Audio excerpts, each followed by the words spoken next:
Let's start studying about auxin. Auxin आपका Greek word से बना है ऑक्सीन, जिसका मतलब होता है to grow. Was first isolated from the human urine. तो आपको याद रखना है कि पहले कहाँ से आइसोलेट हुआ है, ह्यूमन यूरिन से आइसोलेट हुआ है। The term auxin is applied to the indole 3 acetic acid and to other natural and synthetic compound having certain growth regulating properties. तो ये आपका इंडोल 3 एसिटिक एसिड जो है ये भी आपका एक ऑक्सिन है टाइप का, ठीक है। They are generally produce by the growing apices of the stem and the root from where they migrate to the region of their actions.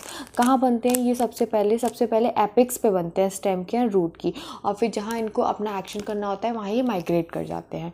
Auxin like indole acetic acid and indole butyric acid have been isolated from plants, ठीक है। नैप्थेलिक acetic acid, ये देखो जो indole acetic acid है और indole butyric acid है ये आपकी क्या हो गए? नेचुरल ऑक्सिन्स हो गए, ठीक है। सिंथेटिक ऑक्सिन्स कौन से हो गए आपके? Naphthalene acetic acid 2,4-D two four dichlorophenoxy acetic, ठीक है। All this auxin have been extensively in the agriculture and horticulture practices. Auxins कहाँ यूज़ होते हैं? आपके एग्रीकल्चर एंड हॉर्टिकल्चर प्रैक्टिसेस में यूज़ होते हैं। आपको पूछ सकते हैं कि कौन सा ऐसा हार्मोन है जो एग्रीकल्चर एंड हॉर्टिकल्चर प्रैक्टिसेस में यूज़ होता है, तो उसका आंसर आप ऑक्सिन दे सकते हैं।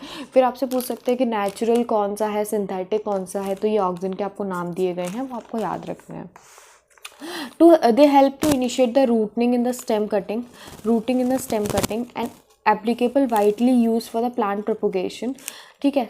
किस में हेल्प करते हैं? रूटिंग में हेल्प करते हैं, ठीक है। Auxins promote flowering, example in pineapple, flowering को प्रमोट करते हैं आपकी।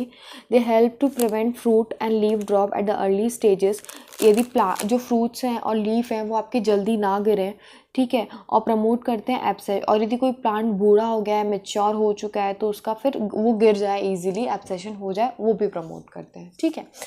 उसके बाद हायर प्लांट्स में क्या करते हैं? The growing apical bud inhibit the growth of lateral, जो आपकी जो एपिकल बर्ड होती है ना, ये जो ऊपर बर्ड होती है वो क्या करती है? आपके लेटरल जो बर्ड्स हैं उनकी ग्रोथ को भी प्रमोट करती है, ठीक है। इस फिनोमेना को हम क्या बोलते हैं? एपिकल डोमिनेंस बोलते हैं, कि एपिकल बर्ड आपकी डोमिनेट कर रही है और लेटरल पार्ट्स को भी ग्रो नहीं करने दे रही है। यदि हम इस शूट टिप को रिमूव कर देंगे, मतलब डीकैपिटेशन कर देंगे, usually result the growth of the lateral birds, तो उससे क्या होगा? जो आपके लेटरल बर्ड्स हैं वो ग्रो करने लग जाएंगे।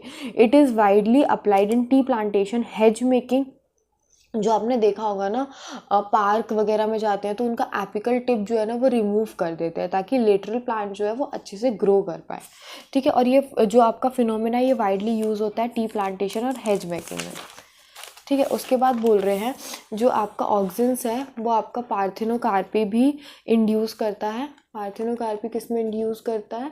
पार्थिनोकार्पी इंड्यूस करता है टमेटोज़ में। They are widely used as herbicides. As a herbicides कौन सा यूज़ होता है? 2,4-D, जो मैंने आपको बताया था, पीछे दिया है synthetic. Widely use to kill dicotyledon weed, not monocotyledon, dicotyledon weed. Does not affect the mature monocot plants. मैंने वही आपको बोला कि मोनोकॉट प्लांट को नहीं अफेक्ट करता, सिर्फ किसको अफेक्ट करता है? डाइकॉट प्लांट्स को अफेक्ट करता है। It is use to prepare weed free lawns by the gardeners. Auxins also control xylem differentiation and helps in cell division.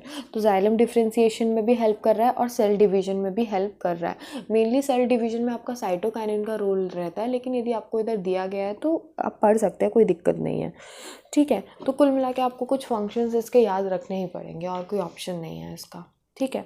उसके बाद will read about gibberellin. Gibberellin की डिस्कवरी हम पढ़ चुके थे, अब हम थोड़ा सा इसका डिटेल जानेंगे कि डिटेल में जिब्रेलिन के बारे में क्या हमें पढ़ना है।